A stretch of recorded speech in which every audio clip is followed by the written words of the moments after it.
আপনি ভেবে দেখুন যে শিয়ালদা কোর্টে কিন্তু বৃন্দা গ্রোভারের মতো আইনজীবীও আসছেন বা তার দলের আইনজীবীরা এসে তারা কিন্তু মামলা করছেন। আমি মনে করি মানুষের বেঁচে থাকার অধিকার তো এই মুহূর্তে বাংলাদেশে নেই। সেখানে সংখ্যালঘুদের পিটিয়ে পিটিয়ে মারা হচ্ছে, সেখানে আইনের অধিকার থাকবে কি করে? আজকে যে চিন্ময় কৃষ্ণ দাসকে কারাবাস করতে হচ্ছে তার অন্যতম কারণ হচ্ছে তার যা ধর্ম তা সংখ্যাগুরুদের ধর্মের সঙ্গে মিলছে না। সে যাই হোক, এই মুহূর্তে বাংলাদেশে কোনো নির্বাচিত সংসার নেই। আজকে সকালে রবীন্দ্র ঘোষবাবুকে হিন্দু সন্ন্যাসীর পাশে এসে দাঁড়াবার জন্য আমি ধন্যবাদ জানিয়েছিলাম, কিন্তু কোনো যুক্তি ছাড়াই তাকে মামলা করতে দেওয়া হলো না। তার মানে যতই বাংলাদেশ বলুক যে তাদের আইনজীবীরা সেখানে যাচ্ছে, আসলে বাংলাদেশে আইনের শাসনটা নেই।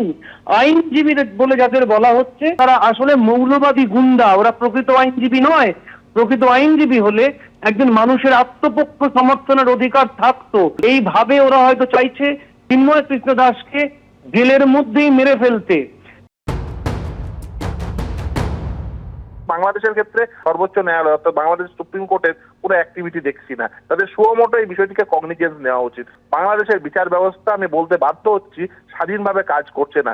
হতে পারেন তিনি একই অভিযুক্ত, কিন্তু তিনি দোষী নাকি নির্দোষ এটা প্রমাণ করার জন্য আইনের সহায়তা পাবেন, আইনজীবীর সহায়তা পাবেন, এটাই স্বাভাবিক নিয়ম। কিন্তু সহায়তা পেতে দেওয়া হচ্ছে না একদল আইনজীবীদের পক্ষ থেকে। আমি আদৌ তাদের আইনজীবী বলতে ইচ্ছুক নয়। তারা একেবারে মানে ভাড়াটে গুন্ডাদের মতো আচরণ করছে।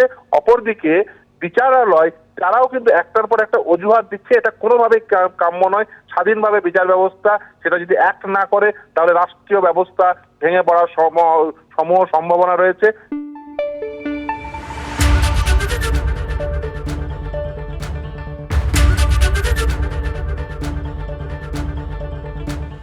আমি সাম্যপ্রিয়। এর আগে আইনজীবীকে শারীরিকভাবে নিগ্রহ করা হয়েছিল বলে অভিযোগ করেছিলেন তিনি, আর আজ তো তার আবেদন শোনাই হলো না। কি বলেছেন কলকাতা ইসকনের ভাইস প্রেসিডেন্ট রাধারমন দাস, শুনুন। Very unfortunate. আমি জানি না কি এত থ্রেটের পরে ওনার লোকাল আইনজীবী কেউ সাহস পাবে কি ওনার হয়ে ওখানে দাঁড়াতে পারে।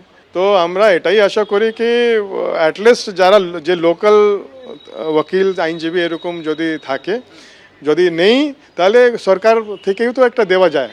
ভারতে তো আমরা জানি কি যখন কারো কেউ আইনজীবী পাওয়া যায় না তখন গভর্নমেন্ট একটা আইনজীবী নিযুক্ত করা দেয়, তাহলে ওর জটিলতা তো শেষ হয়ে যেত।